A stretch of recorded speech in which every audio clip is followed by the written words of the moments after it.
Live with Cat Carter.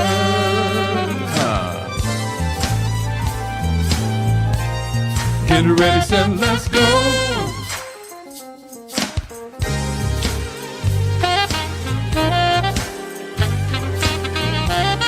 Come on. It's Friday night. It's Friday night live. It's Friday night. It's Friday night with Cat Carter. It's Friday night. Hey. It's Friday night. It's Friday night. Yeah. It's Friday night with Cat Carter. It's Friday night. It's Friday night live. It's Friday night. It's Friday night with Cat Carter. Hey, welcome to Friday Night Live. I am your host, Cat Carter. How are you all doing this evening? OMG. Okay, just quickly, a little house cleaning. Okay, so a major storm came through our area and a tree hit my house, y'all. It hit my house, hit the roof, and it smashed my AC units and my deck. And so in this room, we don't have any AC. We have like a fan. I have portable units in my bedrooms. So it is hot.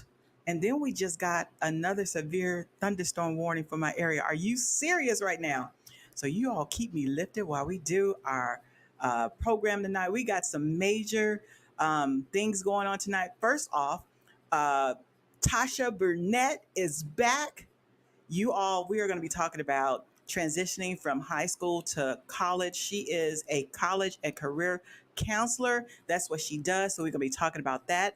And then at approximately 7:30, we're going to start again our health segment, Preventative Measures. You're going to meet our guest, Dr. Kimberly Battle. OMG. We are going to be talking about caregivers. So if you are a caregiver, if you're thinking about caregiving, if you are taking care of one of your family members, you do not want to miss this discussion. This discussion is going to allow you to ask questions to a board certified physician and get some answers right here. All right. So you all hold on to your seats and let me introduce to you Tasha Bernett. Let me see if I can get on here. Tasha. Uh-oh, did Tasha freeze? Tasha. Tasha? Is she frozen? Tasha, you got to get back on us. You got to get back on. You got to get back on. So while she's trying to get back on, yeah, she is completely frozen. Tasha, go out and try to come back in. I tell you, this weather is something else. It's just messing with everything. Can you say everything? Everything. Uh-oh, my daughter. What happened? What happened? I did the everything tap. Oh, she did the everything tap. Okay. So just hold tight. Just hold tight. Sometimes these things happen. Let me see. I could do trivia earlier, but I want to wait till I get a little bit more people in because we could do the trivia. And it's a good one too. Well, my daughter didn't know what it was because I don't know. She didn't know what it was because I told you why. because I said that it was not in her let me see. Let me hold on a second. Tasha's sending me something. Let's see. She said her internet dropped and she'll be right back. I wonder if she's having some weather in her area too as well. But anyway, to make a long story short, around the holidays, right around 4th of July, I was sitting down in the living room and an 80-foot tree, first the electricity went out and then the tree just smashed the house. So it hit the upstairs, it hit the second floor, then it rolled down to the first floor. So it hit the second floor roof, then it hit the first floor roof, then it smashed both of my AC units and then the deck. Oh my goodness. Finally, I'm very excited that the adjuster is finally going to be coming to see me this week. Some we have been having some issues in our area, that's for sure. And you know what? I want to send prayers out to Chicago. You know, I'm originally from Chicago, and they had some major storms in Chicago. I mean, the weather is just really something. It's a lot going on. Okay, so Tasha hasn't come back yet. Oh, there she is. Hold on, let me see if she comes through. All right, let's try it again. Hi. Are you having weather? We have a major thunderstorm getting brewing in my area right now.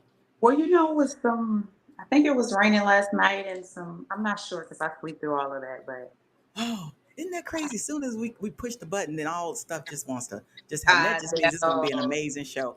I'm so glad that you were able to get back on because we are going to be talking about. What else? I am just so excited. Tasha, I mean, this is a really wonderful book. And let me tell you guys, this book, I was reading and she put some really good stuff in here.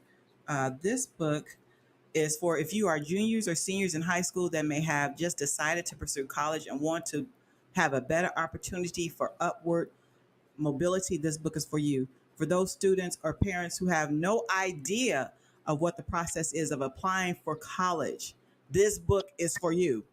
If you are a first generational student, minority student, high school student with no access connection to professional college counselors or college advisors, this book is for you. Well, and then if you are an adult aunt or uncle who wants to help equip the next generation of young people with college success, this book is for you. Can I get an amen? Yeah. Well, there Amen. it is. Oop, there it is. And we are going to be giving a couple of these away tonight. So you all stay tuned. Oh my goodness, Tasha, how It's have you been since the last time you've been on FNL, child? oh, Girl. I've been well. I've been well.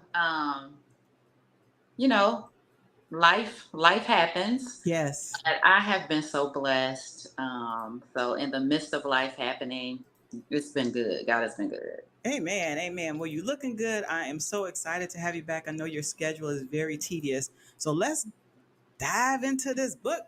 All right. Oh. So I was a first generation college student. Hmm. My mom and dad, neither one. If you're first generation, that typically just means that in your immediate family, your parents, neither one have attained a college degree. While my mom did a nursing program, she never went to college. So in my experience and looking back, there were so many things that I wish I had known, and I wish I had counsel and advice with the college process.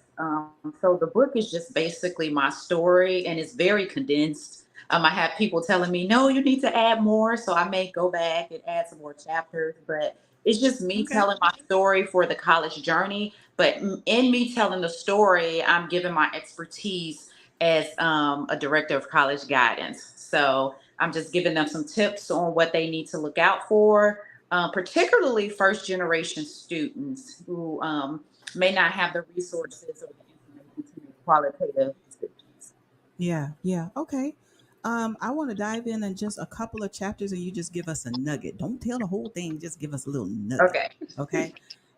Positive peer pressure. And I know for like I know when I was a teenager going to even when I was going to college, that was a major thing, wanting to fit in and choosing the positive groups to fit Mhm. in with. And, so tell us a little bit about that. Just generally, social groups have a big impact on us. Have a big impact on our sometimes racial identity, wanting to belong. And in my instance, I just give examples about how my peers, how they can positively influence you. I had no um, upbringing, even though I went to private school all my life, it wasn't a college going culture. And Hmm. it wasn't until I kind of linked with some other young adults that were on this trajectory and that were college focused, where they pressured me to start considering college. So I just talk about the benefits and sometimes the downfall if you have, friends, that don't sharpen your iron. Yeah. Yes, yes, yes, yes.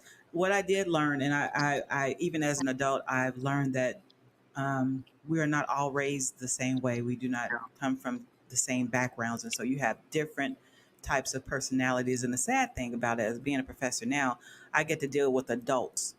I'm Mhm. not saying I'm perfect, but I get to deal with adults with issues of um, things like that. So peer pressure, that is major because I know my daughter, I have a niece, I have nieces and nephews, and they're just at that age where you want to have friends, you want to feel loved, you want to have people that you can hang out with that encourage you, and just sometimes even like fraternities and sororities and stuff, all of that stuff. Mhm. And I think it all fits in, because even in those, it can be good. And then sometimes there can be some bad things that, Yeah. as And well. even in that mix with this generation now, I see social media playing as one of those social groups for them as well. So sometimes it's Yeah. not even just the influence of people immediately in there. They're looking online and they're being influenced by that as well. Yeah. So yeah. Okay. The college application process. So do we want to talk about financial aid or do you want to talk about That's a long story. We need to do a whole show about that I need a whole hour. today. But okay, so generally, what I will say is the process needs to be very deliberate. I will say that during my time, I remember and feeling like the application process was simple. But some of that maybe because I didn't have all the information I need to have, and the admissions, college admissions just changed. It is like ever changing, and there are new things. So now there is what I'll say is about the college admission process that students have to be diligent.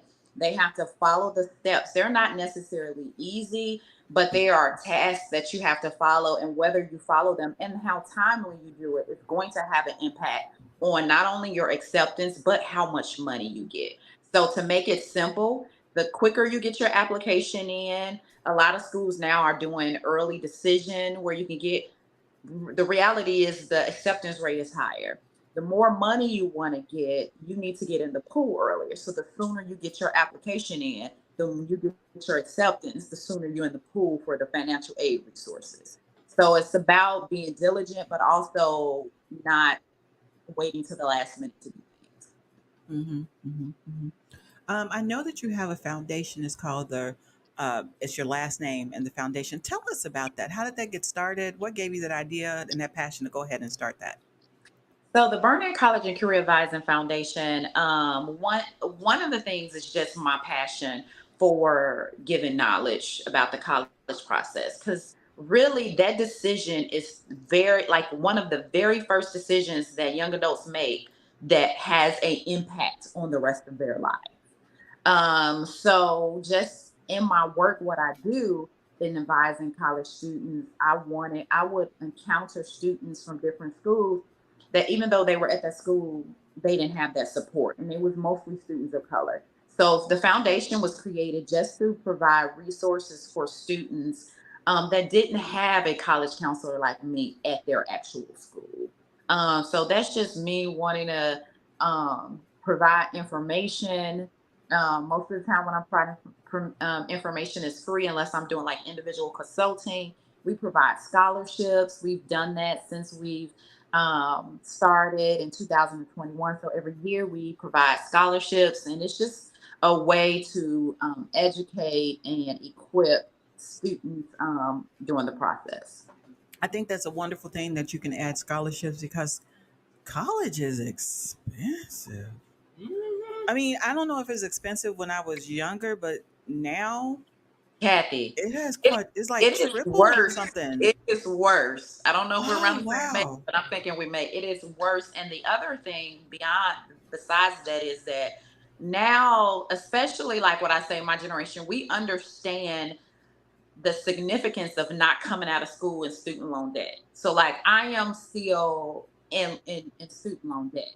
And so I really try to help students to make good financial decisions because college is a financial decision and it could literally put you in debt as well.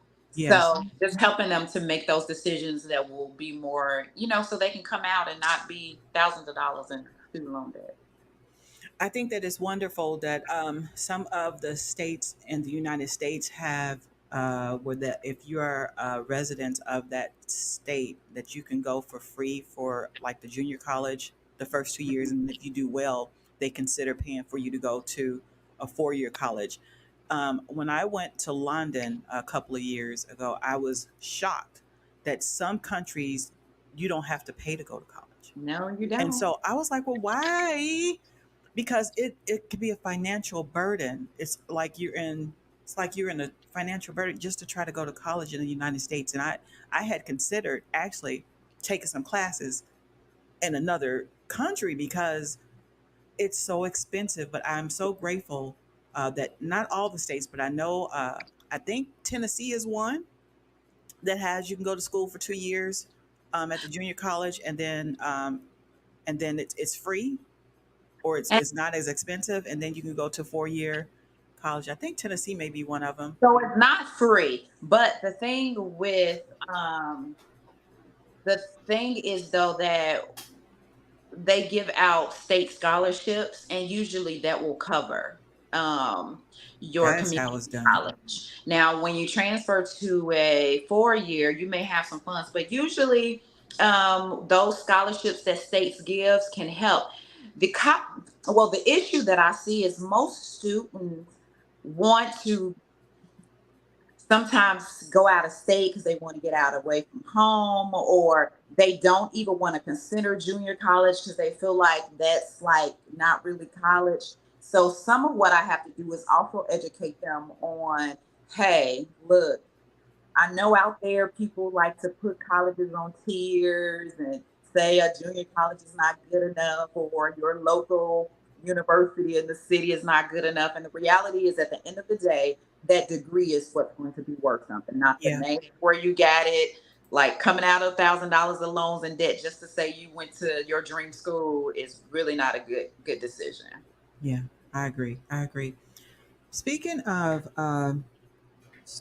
college and finances and everything, with the courts and things, there's stuff going on. I wanted to talk about that a little bit. But before I do that, I want to let people know what the prize is. Well, the trivia and the prize. So the prize tonight is we're giving away two of Tasha's book. It's A Black Girl's Journey, The College Years, Your Solution Guide for the Puzzling College Process. We're giving two away. And this is the question. Tasha, do not say the answer because I know you know it. All right, here we go.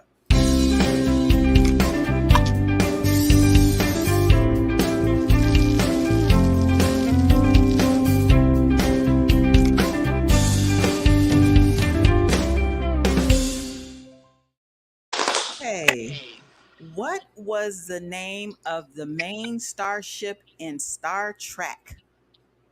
I So do if not know you this. are a Trek, are you a Trekkie? No, Okay, ma'am. all Never right. watched it ever. I used to watch Star Trek. I just like that kind of stuff. It ain't in reality. I don't want to see it. Like Oh it's my goodness, I just love that kind of stuff. So if you could tell me what the name of that ship was, you're I in don't the know. running for one of these books. We're going to be giving two away. All right, so we were talking about like what's going on in the court systems and stuff, and so let's talk about that a little bit. But we got to do a fine line, fine line. We don't want them to start muting us stuff. We got to be careful here now. So yeah, so let's talk about that a little bit because we were talking about that a little bit with Connect Check. You was like, child. Yeah. Let's talk So, about it. okay, the thing is that the system has always been designed. It wasn't created for us. When I say us, students of color, Black people and color, Hispanics, students of color. So with the decision, we were already at a big disadvantage trying to enter some of the more elite schools. I will say that I don't necessarily think that the new Supreme Court ruling will really impact local level like schools that are not necessarily competitive and elite. Hmm. But the idea is that we already had a 1 in 100% chance to Of get in getting in these there. schools. Yeah.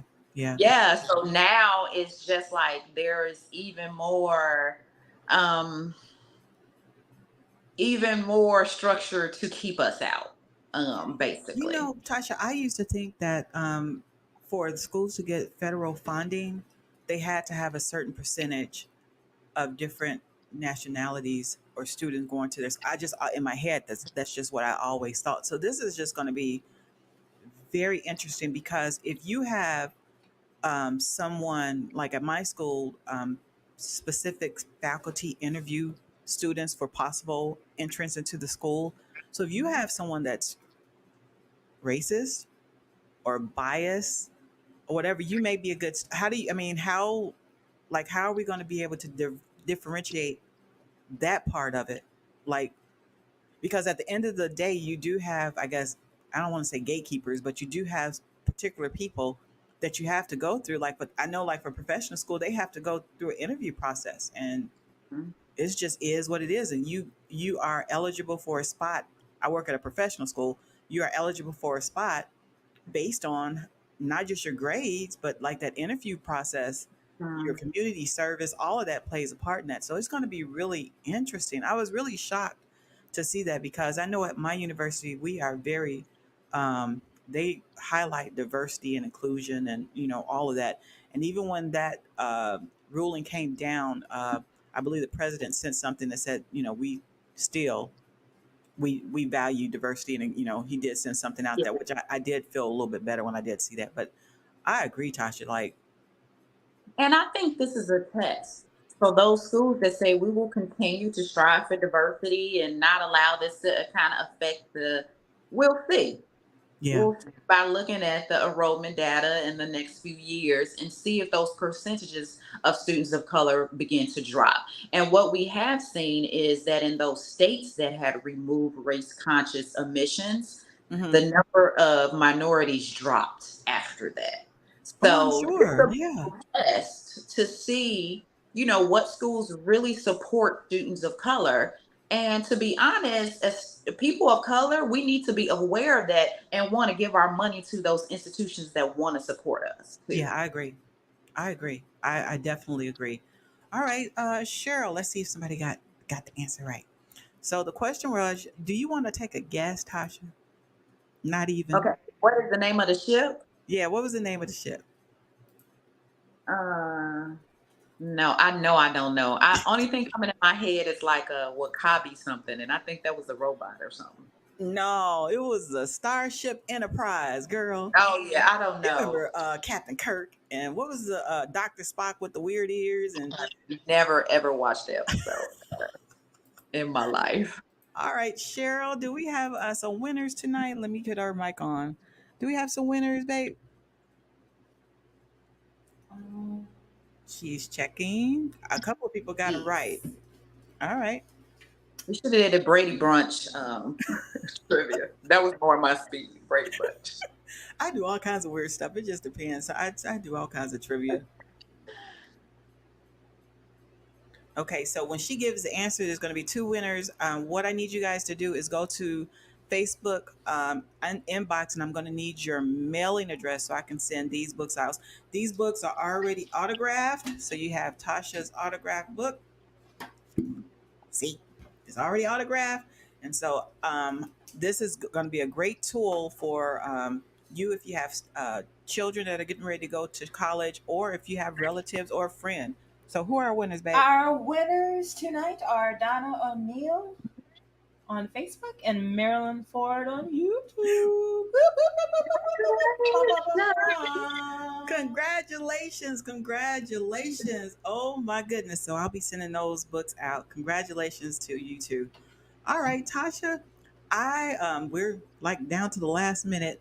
I just All want to right. say thank you so much. Thank you so much for coming and hanging out. I'm going to give you an opportunity to give some final words, and I'm going to let you go.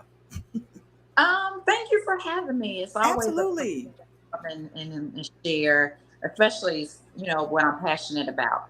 Just wanted to let everybody know if you're looking for resources, if you know some upcoming juniors, seniors, sophomores that are looking for some direction.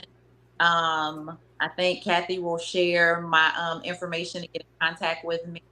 We're doing a free session on virtually at the end of the month, July 30th. So just look out for that Oh, information. yeah. Hold on, Tasha. Hold on. You're right. Um, Hold on.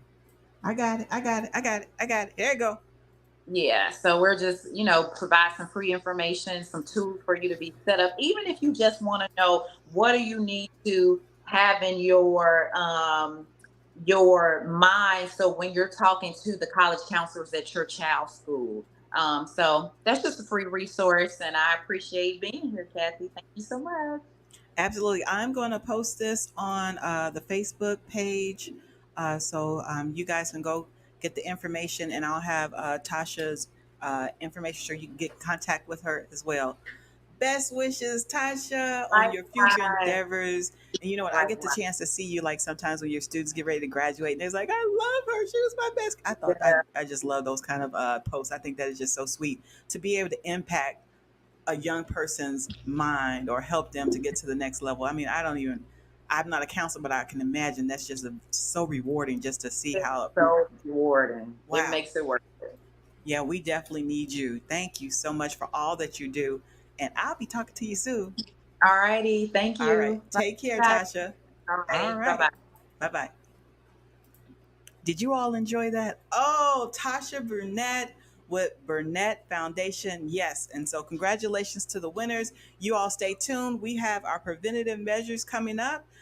You all are about to meet our guest doctor, Dr. Kimberly Battle. Oh my gosh. And we are going to be talking about caregivers. And so you all stay tuned.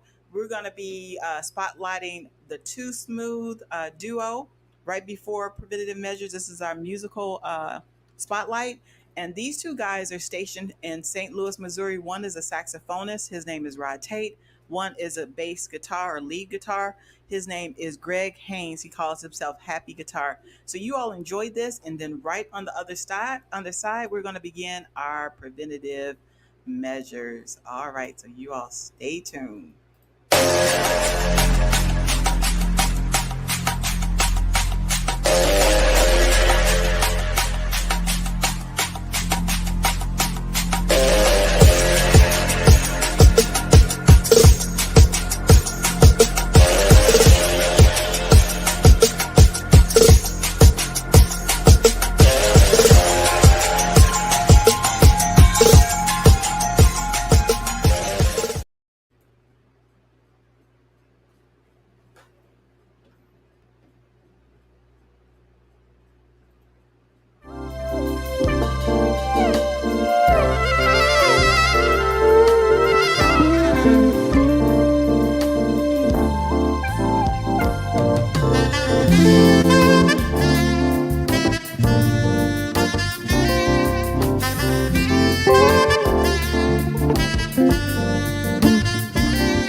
Yes, are you all ready? Dr. Battle is standing by. Let me tell you a little bit about Dr. Battle.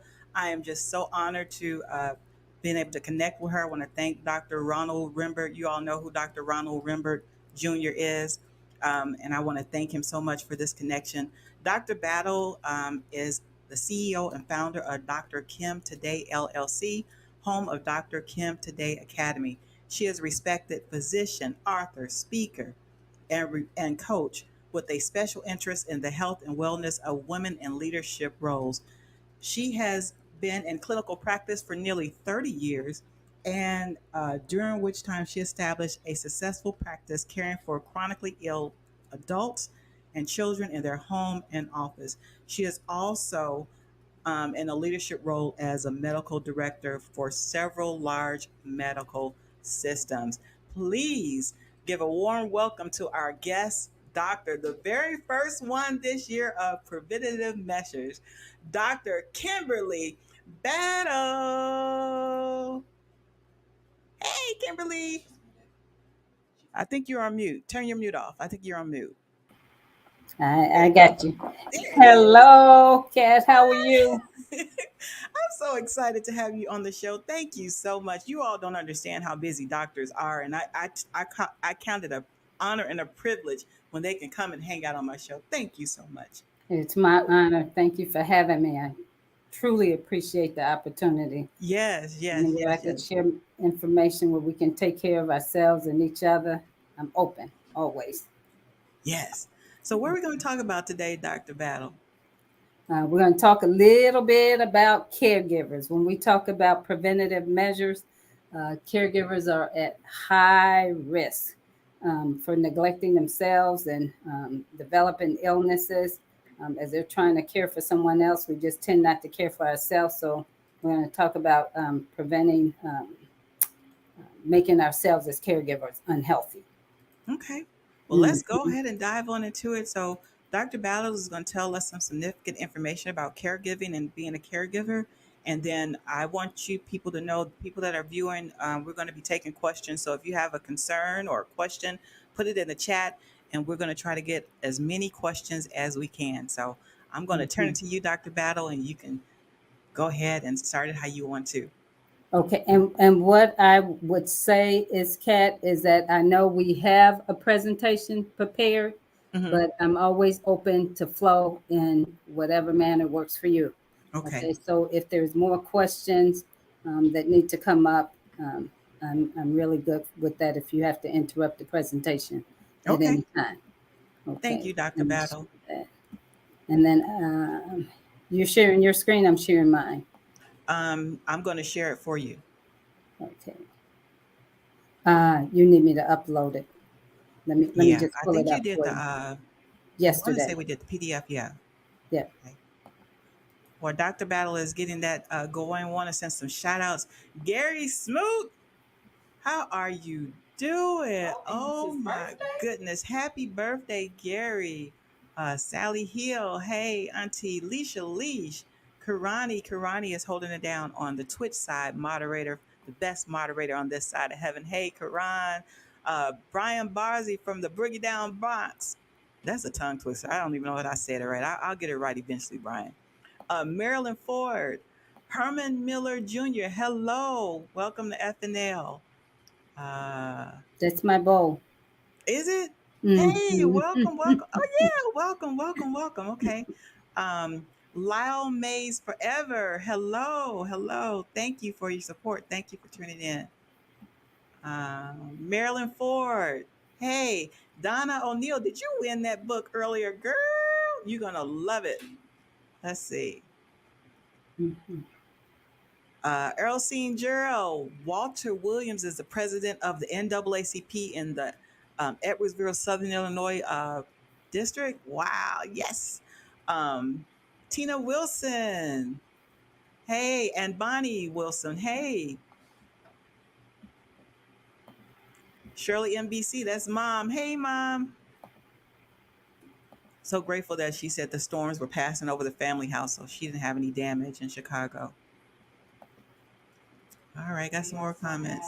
Blanche Battle on YouTube. Blanche, Mm-hmm. hi Blanche Battle. Hey, how you doing? Hey, that's my mama. Hey, Mama Battle. Mhm. Oh, cool. Teresa Thomas. Hello, hello. She said, "Hey, cute." Let's see.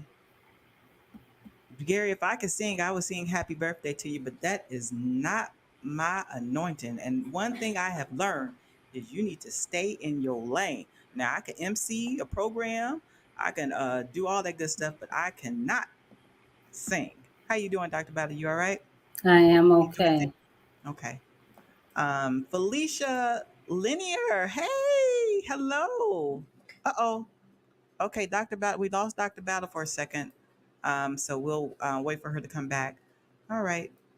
I think with the weather, some weird stuff is going on. Gary, that is not fun. You know I can't sing. Let's see. I was over here. Oh, you want to sing for Gary? Happy birthday to ya. Happy birthday to ya. Happy birthday to ya. Happy birthday to ya. Happy birthday. Happy birthday. Happy birthday. Happy birthday. Tia. Happy birthday, Gary. Okay, Dr. Battle is back. Let me see if she can get it up. How you doing, Dr. Battle? Okay. I'm trying to upload it to you now. Let me see if you see it. Okay. Otherwise, the one is there from yesterday. Yeah. You could see that. Okay.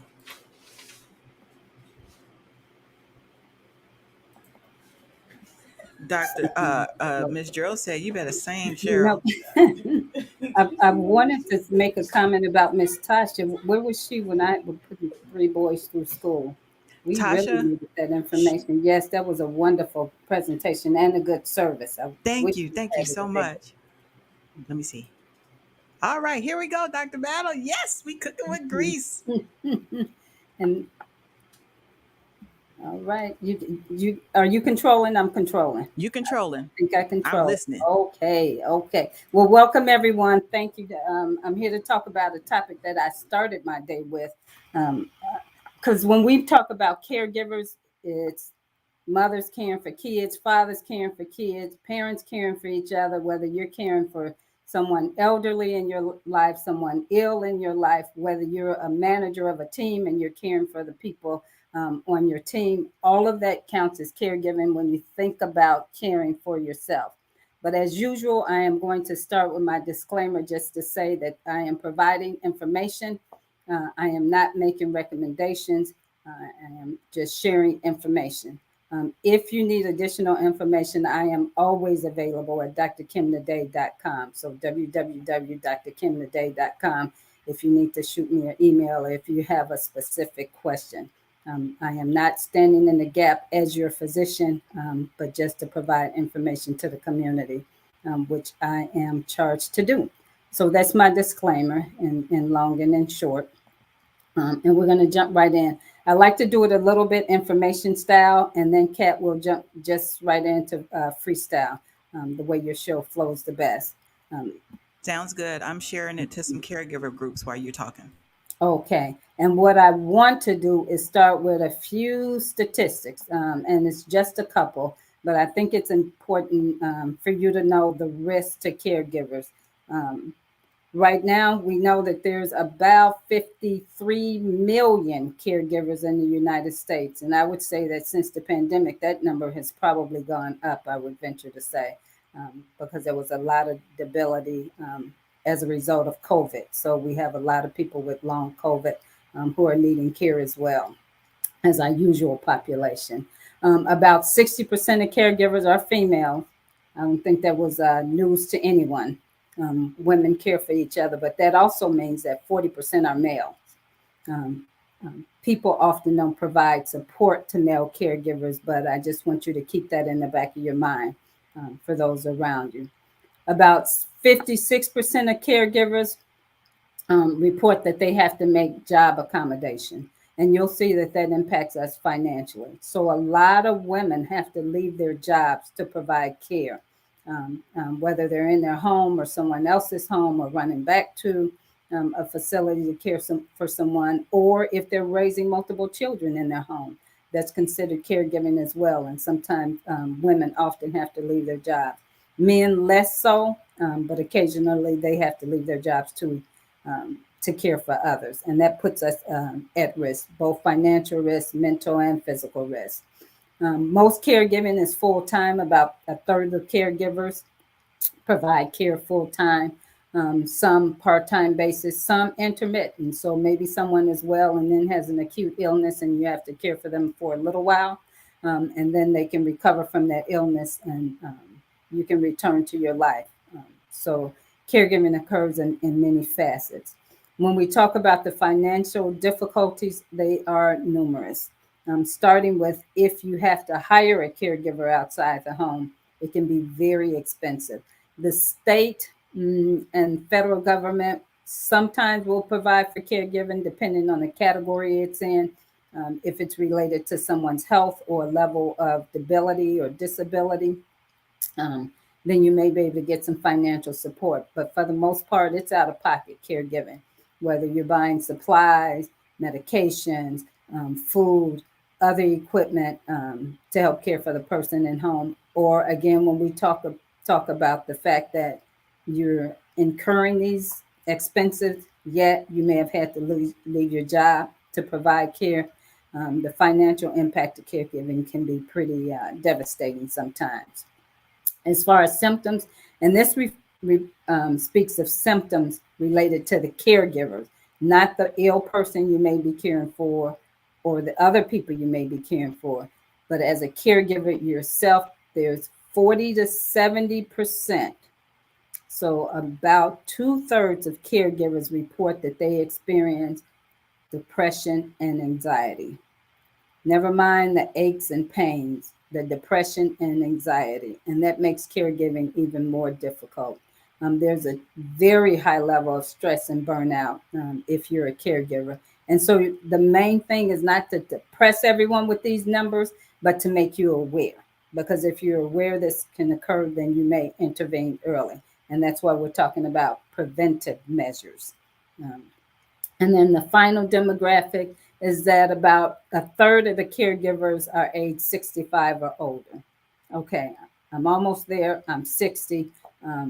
But just imagine the older you become, caregiving becomes more difficult. Whether you're a grandmother raising your grandkids, caring for a spouse in the home, someone else elderly, caring for an ill child, it becomes more difficult as you get older. But I have caregivers who are well into their 60s, 70s, 80s, and several 90-year-olds who are caring for either siblings or their child in their home.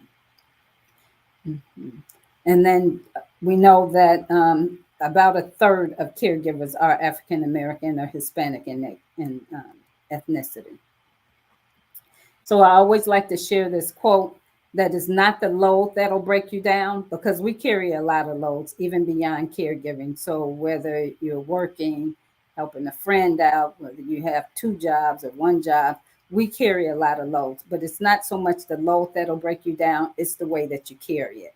And that's what we're going to talk about today. We'll give you a couple suggestions on how best to manage your health and your well-being while you're caring for someone else. Okay, some of the reasons it's important. Caregiving is important. Not everyone has the honor of caring for someone. There's just sometimes, I want to put it on the table, where you have to um, um, place your loved ones maybe in a facility, a nursing home, an assisted living home, um, and you're not able to care for them at home. And I want to say that's okay. There are a lot of important aspects to the person who are being cared for, but you may not always be able to provide them, and that's okay. But those who are able to provide caregiving, just so that you know the quality that you bring to someone's life, just having that support and being able to care for someone can improve their quality of life. It can also increase their longevity of life. I am a physician. In my current practice, I practice palliative medicine, which are patients with advanced and chronic illness, serious illness. And some of those patients transition from palliative care into hospice, not because of their disease, but often because of lack of caregiving. We have some seniors, some debilitated, some ill people who are living at home, and they're so sick they can't provide their own meals, they can't care for themselves well, and that tends to make them decline faster. And what we've learned is that if we can, if patients are in a pretty ill or seriously ill state, if they have someone to help care for them, that actually improves their quality of life. Someone who's just making sure they're getting 2 to 3 meals every day, someone to make sure they're drinking fluids, someone to make sure they have someone to socialize with and they're not sitting isolated in their home. So there are benefits to the person that you're caring for. And then the benefits to you if you're providing care. And I apologize for the slides. It seemed that the PowerPoint, the slides are a little bit off. The PDF worked a little bit better, but we're going to work through it anyway. So if you're caring for someone, there are some benefits to you when you provide care. It helps, it makes you feel pretty good, a sense of fulfillment and purpose when you're caring for someone that you love. It also can improve your skills. So if you can survive caregiving and taking care of yourself, you have a whole new set of skills at the end. And that's why a lot of people who are caregivers actually end up caring for more than one person or are caregivers for a lifetime. Once you develop that skill, once you learn how to take care of someone else and yourself, it makes caregiving that much easier. And then also it'll increase your empathy and compassion for others. Once you walk in the shoes of a caregiver, taking care of someone else, whether you've raised multiple kids, like I said, whether you have a team as a manager and you have to care for others, if you've been a caregiver, you have a different level of empathy and compassion for other people. And you're able to see more often the positive intent in what people say and do, and you're often able to identify needs in others sooner once you've been a caregiver. But as much benefit, there's also risk, and that's what we're going to talk about today. I want you to hear the risk so we can talk about how you can prevent them. They don't happen in all, they don't have to happen in all, but surely if you neglect yourself, you'll be at risk for experiencing all of these risks, whether it's physical, mental, or financial. So let's speak physical first. When you're caring for someone, especially someone with a disability, so we'll talk about if you're caring for someone who's ill or even elderly or has a disability. Often when you're providing physical care, you have to do a lot of lifting. Sometimes you're doing bathing, you're transferring them from bed to chair. If you've never been trained on how to do that properly, then you can injure your body. Even those who have been trained in the field of medicine, so whether it's a nurse's aide, a nurse, sometimes when you're caring for someone at home, you don't bring those same techniques home and you put yourself at risk. So it's all the moving, the physical, the bending, the lifting that can injure you. There's also risk of Dr. Battle, I was gonna go ahead. Dr. Battle, I was gonna ask you about that. I was gonna ask you about that, like training. Like, okay, so if you're a nurse or you have some kind of medical background, I get it. But what if you're not a Mhm. nurse and you want to care? You know, you want to help take care of a family member. is there some kind of courses or training that are required, or do you have to have some kind of certification to do that, or how does that work? The sad truth is that there is not a requirement, but it's something you should do. So I always recommend, if someone is in the hospital and you know you're going to bring them home and have to care for them, you have to, and you'll have to advocate for yourself. You'll have to Mhm. request for the nurse or the nurse's aide or the doctor to train you on how to care for that person before you bring them home. They won't do it intuitively. We used to have to do it before someone left the hospital. The Yeah. family member had to be trained. That went out the window when, you have to see so many patients. There's less time at the bedside. So make sure you request it. If someone is in the hospital, you're taking them home, request that you be trained how to care for them, how to lift them, how to transfer them from bed to chair if you have to do that. If they can't get out of bed, how to roll them side to side. So request that. If you are fortunate to go home with home health nursing, and you can request that, the nurses will teach you how to do that in your home, nurses and nurses aid.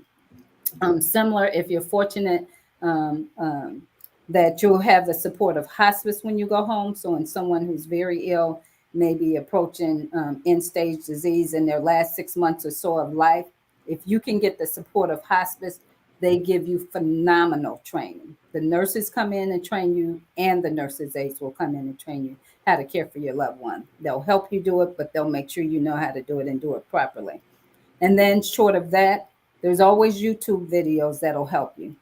So the internet has been wonderful in that capacity, in being able to get training. All you have to do is Google how to care for someone who's bedbound, how to care for someone to get them from the bed to the chair, how to help feed someone who can't feed themselves.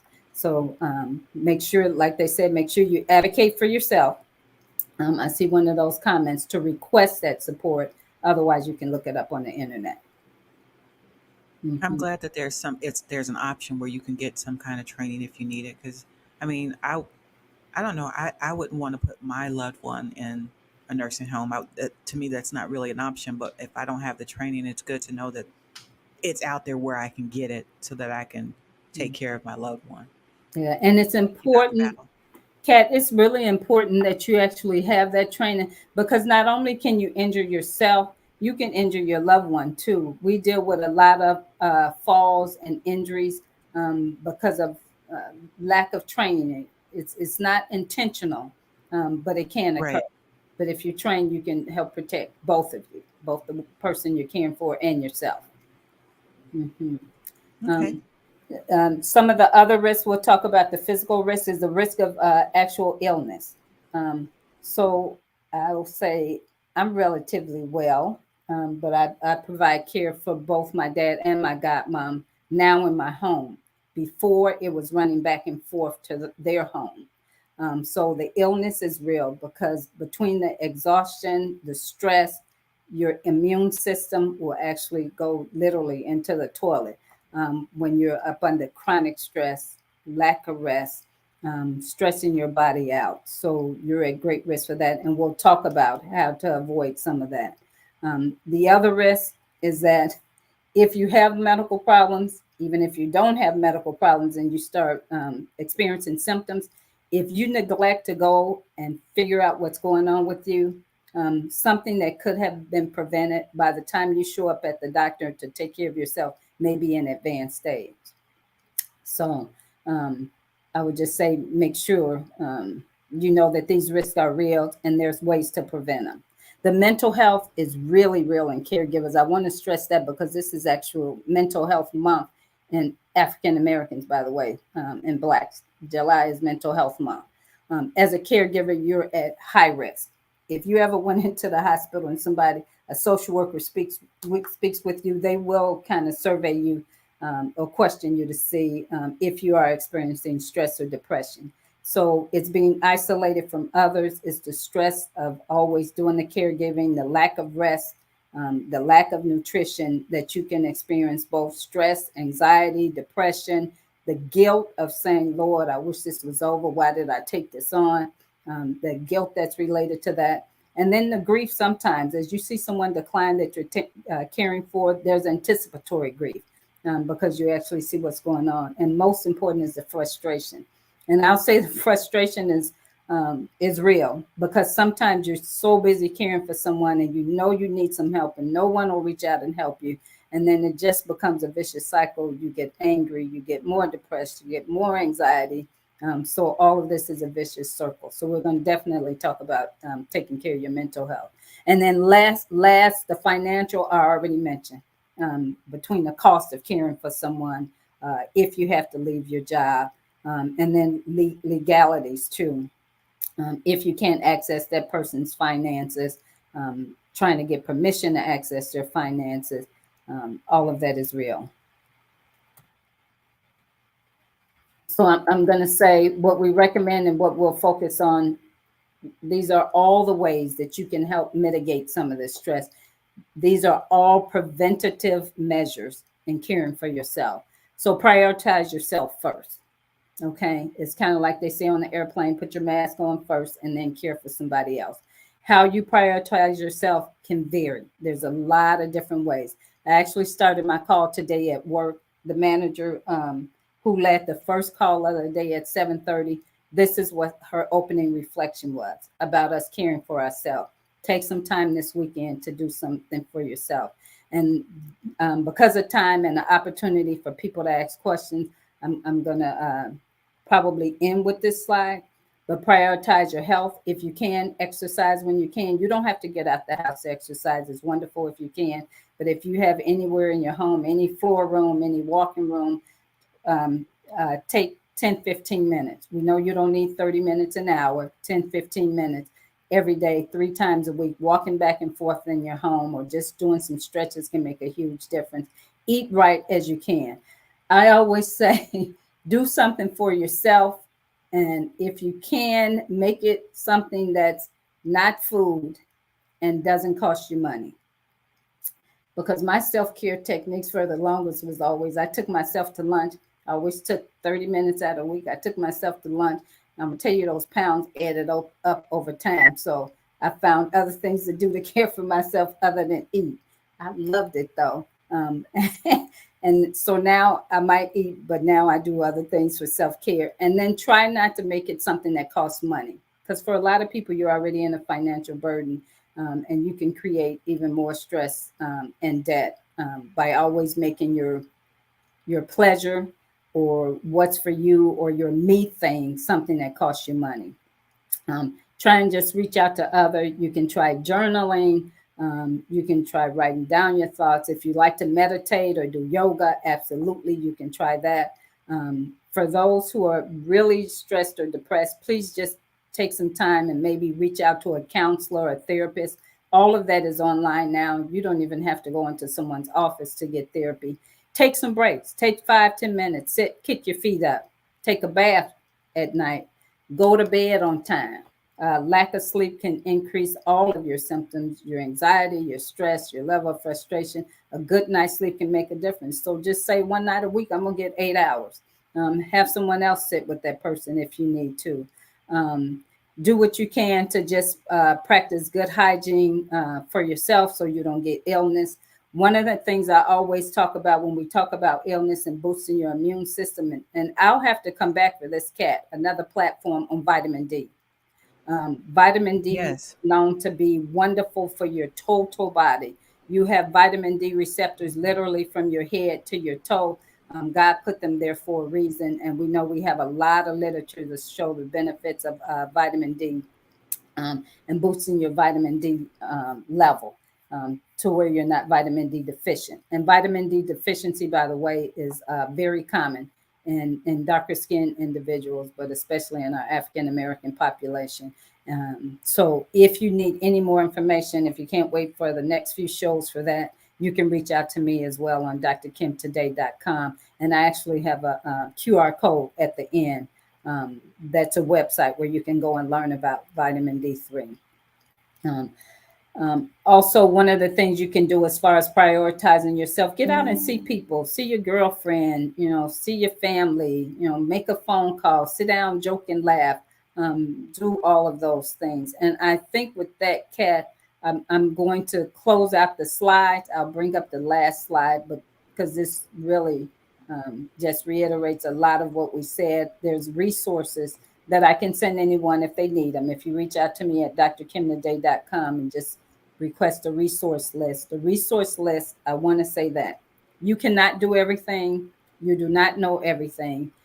Either get on the internet or request that someone who understands how to work the internet and the computer go on for you and just Google whatever your question is and resources will come up. There are various resources, both financial, both for your medical help, as far as caregiving, and you see the list here, they are numerous. Mhm. Okay, I'm open for any questions and conversation, Miss Cat. Yes. Okay. So you guys, thank you, Dr. Battle. That was very informative. I've learned so much about caregiving that I didn't even know existed. And while we're waiting on some questions, you all think of some good questions to ask Dr. Battle. I know some of you may be caregiving your loved ones, or may have or considering doing it in the future, or you are caregiving. So we, even if it's just a comment, put it on there, and we'd love to hear what you have to say. But I did not realize, Dr. Battle, that um, caregiving could cause depression, anxiety, Mhm. stress, frustration, and I want to thank you for helping us, giving us some ideas of how to um, get some relief. And one Mhm. thing that you said that I thought was very, very important was you got to have some kind of balance. Like, Yes. first of all, you have to prioritize yourself. You're not going to be able to take care of nobody else if you sick, or if you are worn out. And so Mhm. that was really, really, really, really key. Mhm. Let me see. Let me see. And then I want to add, I Um, just want to give you a funny example of how it comes out, because you may not aware how much stress you're under. And I have been in the house caring for two individuals for a while. I'm still working a full-time job. I have the support of some of my family, but I was the primary.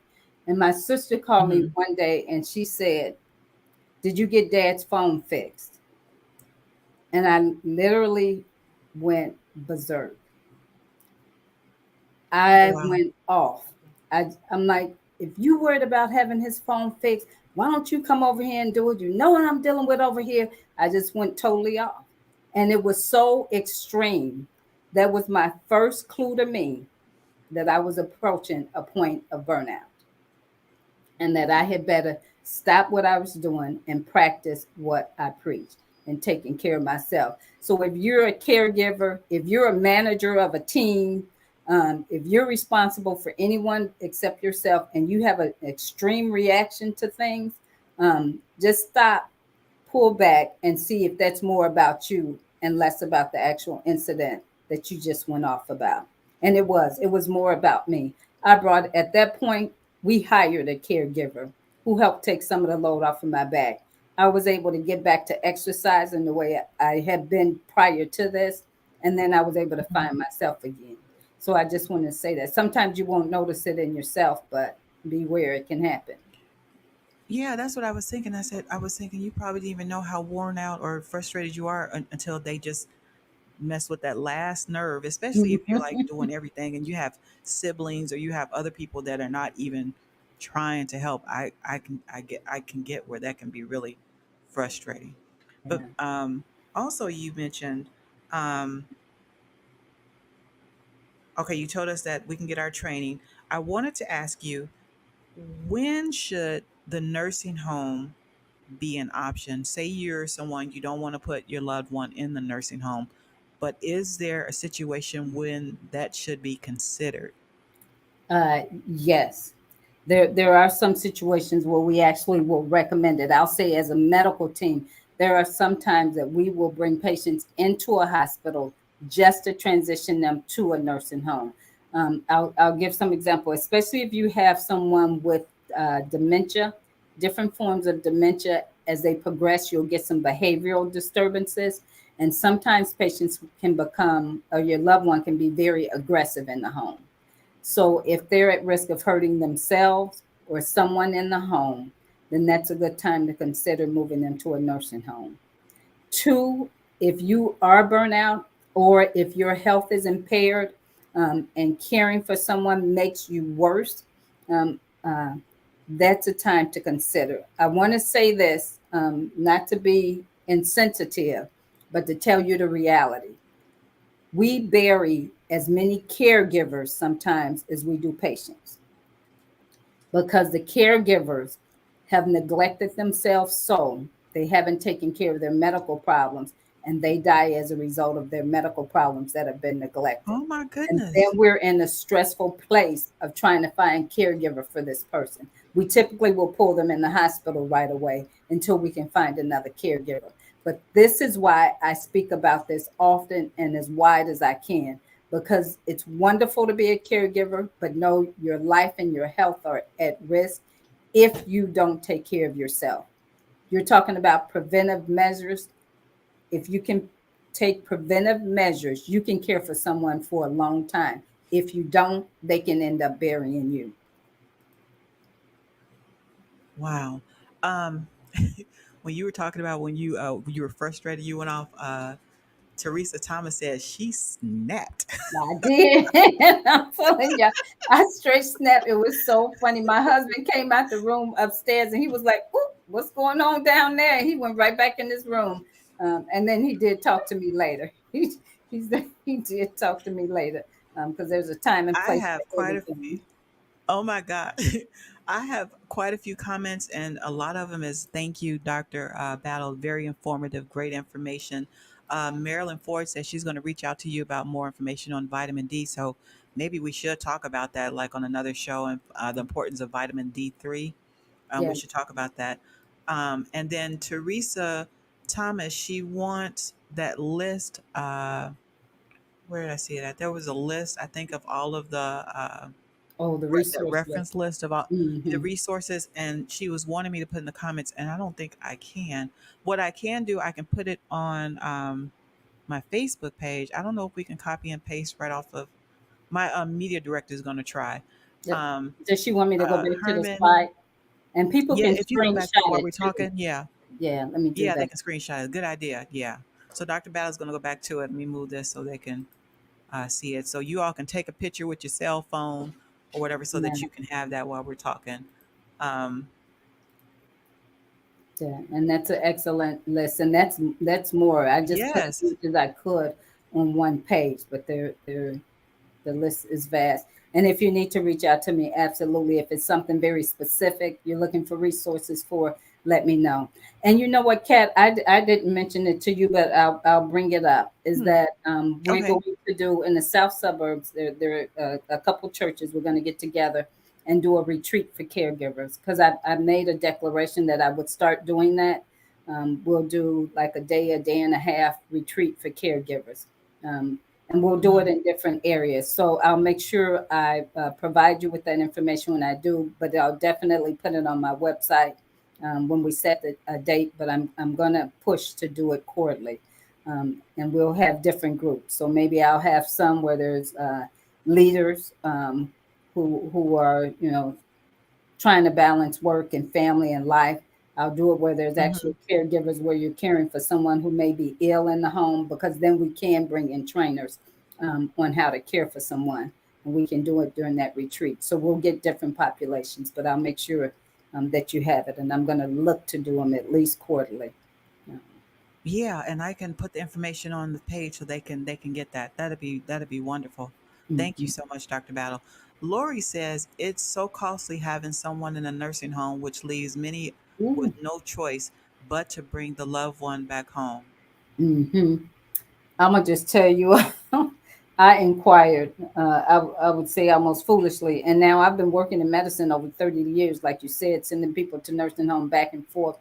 I went down and talked to Mhm. the social worker. She said $10,000 a month to be placed in the nursing home for my dad. $10,000 a month.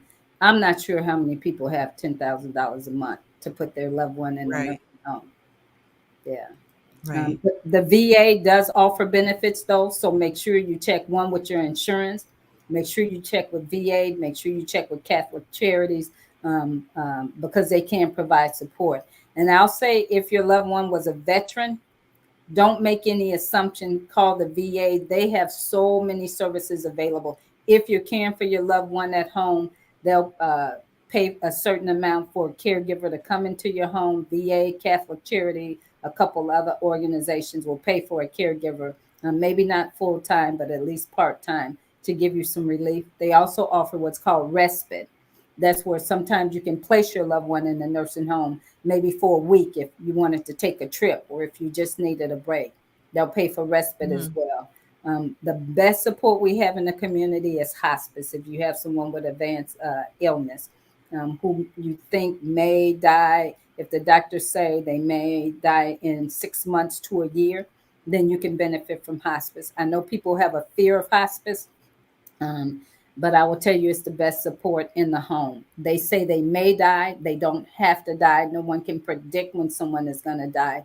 And actually, hospice is known to prolong life because once you get a nurse in there who's checking on your medications and that you're eating, once you get all the Mhm. supplies that you need and a nurse's aide to help care for your loved one, and a doctor, a hospice doctor will follow the patient as well. Sometimes you can prolong life, but they can surely make the quality of life better for the caregiver as well as the patient. So if you qualify for hospice, it's a Medicaid benefit. So Medicaid will pay for it, Medicare will pay for it, and a lot of insurances will pay for a hospice as well.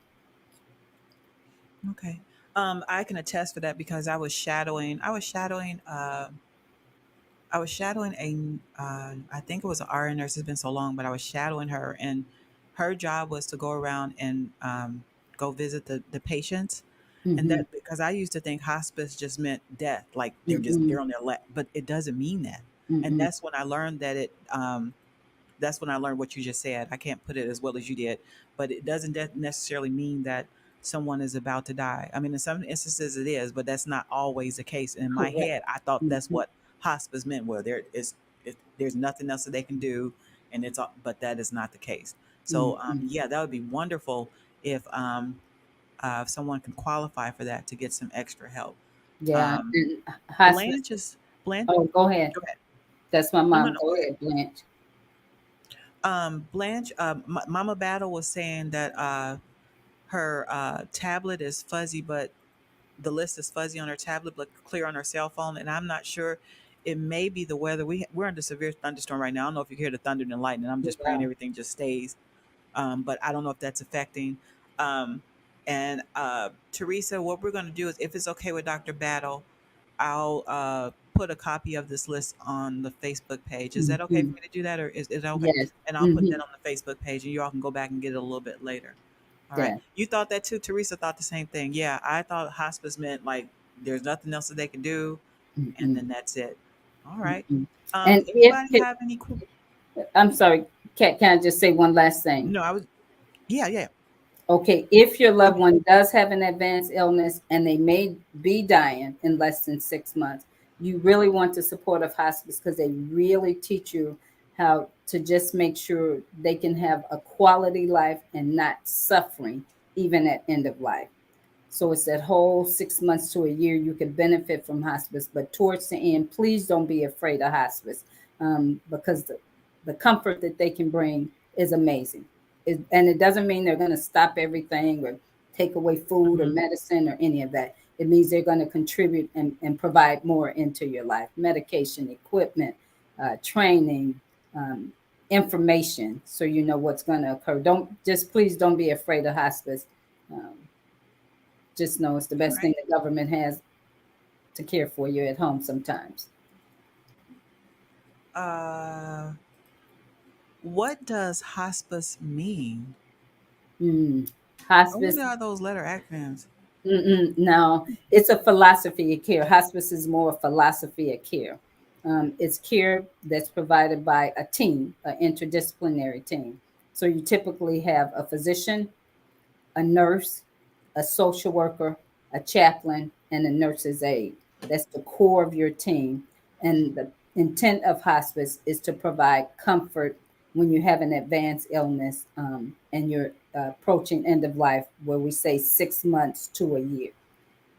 Unfortunately, a lot of people don't get access to hospice until they're days or weeks away when you can benefit from it longer. But it's just providing that extra supportive care, improving quality of life, making sure the family is supported and making sure the family is informed on how to care for their loved one.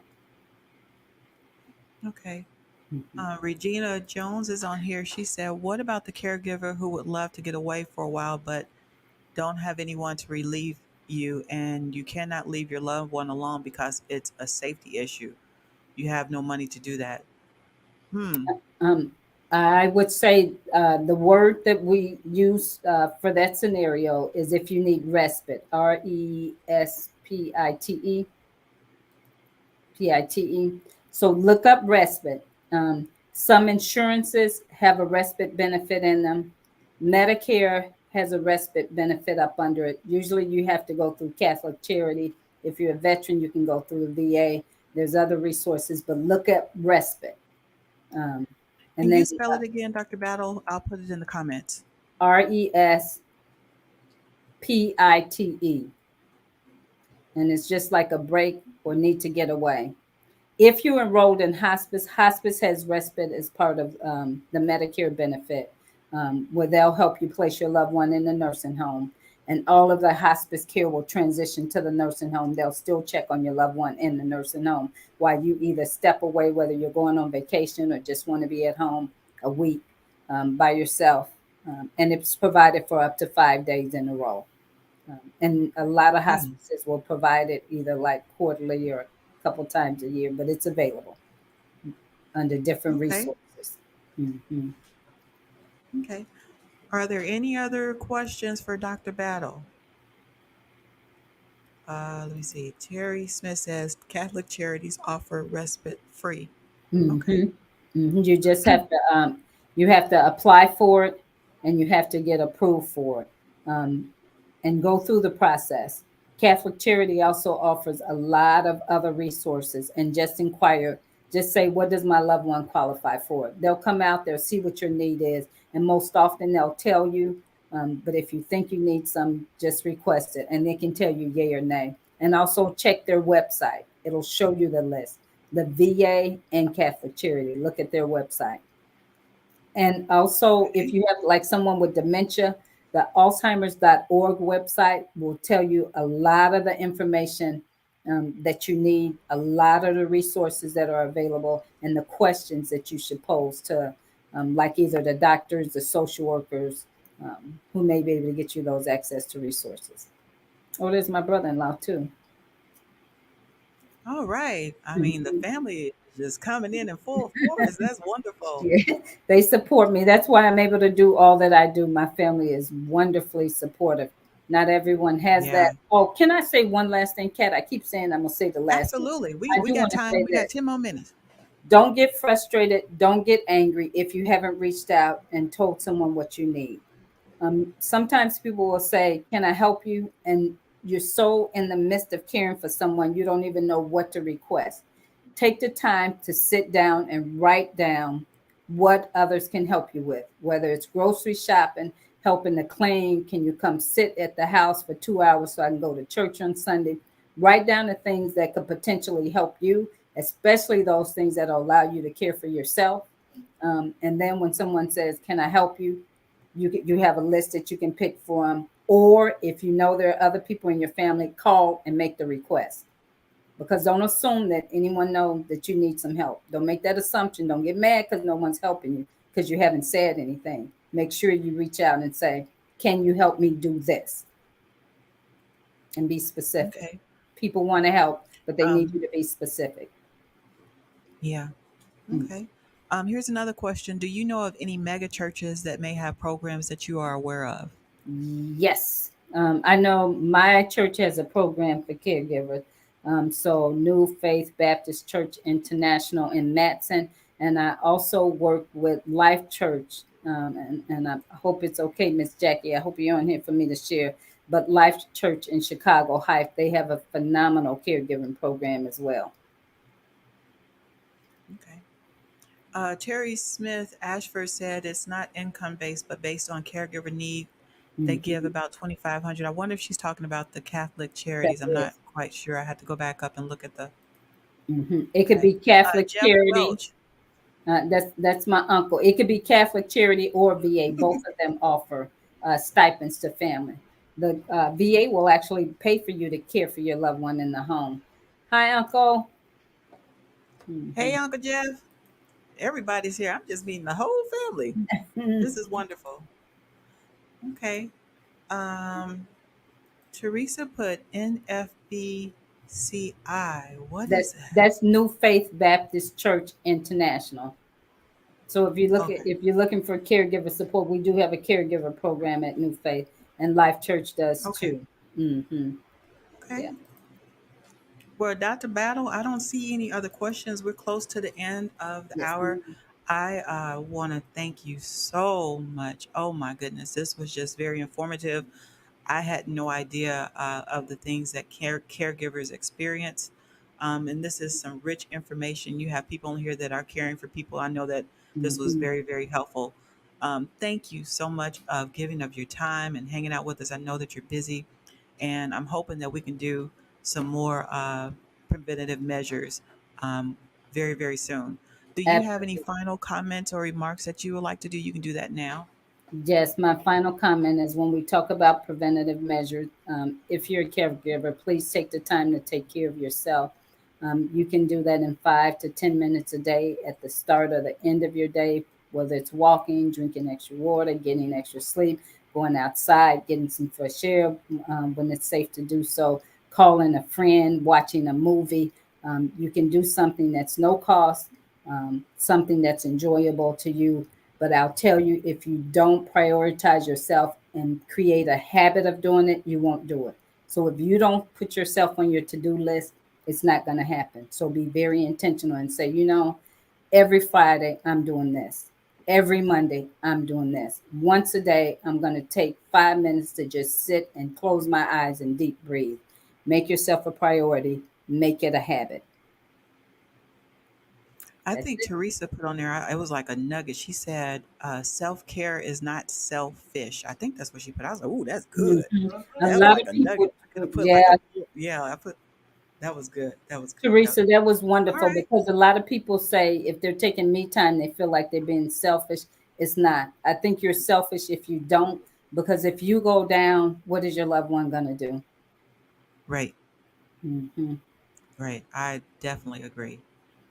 Okay. Well, thank you, Okay, Ms. Dr. Cat, for Battle. having Oh me. my I gosh. appreciate it.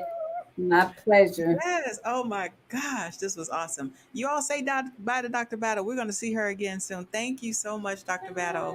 You're Oh very my welcome. gosh. All right. Take All right. care. Take care, Dr. Battle. Okay. Let's see.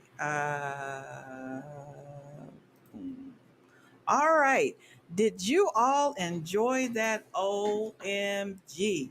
You all make sure you check out Dr. Battle's website. That's drkimtoday.com. You can find out about Dr. Battle and some of the things that she talked about, especially with the vitamin B. And I'm looking forward to doing some more preventative measures with her. Oh my goodness. Beautiful spirit. Oh, I love Dr. Battle. Oh my goodness. But I hope that you all were able to get some really, really good information. We're going to have another doctor on next week. I have not had a final confirmation on it yet, but once it is, we'll get the flyer out so you can see who that is. And it's going to be another amazing show. So we definitely want to thank Tasha Bernett, who was on here earlier talking about the transition from high school to college. She's a college and career counselor. She has a book that a couple people won. So we want to thank her. And we definitely want to thank our guest doctor of the evening, Preventative Measures, Kimberly Battle-Miller. Thank you so much. Thank you, thank you, thank you, thank you. Dr. Battle also sent me this. If you are in the Chicagoland area, Madam Camilla Harris will be at Apostolic Church of God in Chicago, July the 16th at 2 o'clock p.m.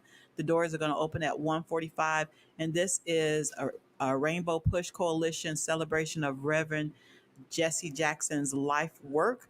I'm going to put this on my wall, on my Facebook wall. So if you are interested, um, so it says you are invited to the Reverend Clay Evans annual gospel concert. Oh my goodness, this is gonna be good. So if you're in the Chicago area and don't have anything really to do on Sunday, this would might be a nice little outing. All right, so all right, okay. So you all have what I forget. Survey. Okay. Oh, yeah, survey. Okay. So, this discussion I'm actually doing for the preventative measures this year. I'm doing a quick survey. It's an anonymous service survey. I won't know who you are. I wouldn't have any clue. It doesn't ask your name, address, none of that. But what it is going to ask you how you felt about the show. Was it informative? Did it help you make some maybe decide on some health decisions? It's about maybe 10 questions. I would really appreciate it if you could go and do this survey. The link is right there in the comments. You can click it, it'll take you right there. It may take not even 5 minutes. If you can do that, the more data I get on these surveys, the better the outcome would be so that I can learn. And this will actually also help me as I continue forward with my show, trying to give you all the best information possible, specifically in health. All right. So if you can, please do that survey for me. All right. Okay, so we are out of here. Have a great weekend. And Lord willing, we will see you next week. Same time, same station. All right, take care.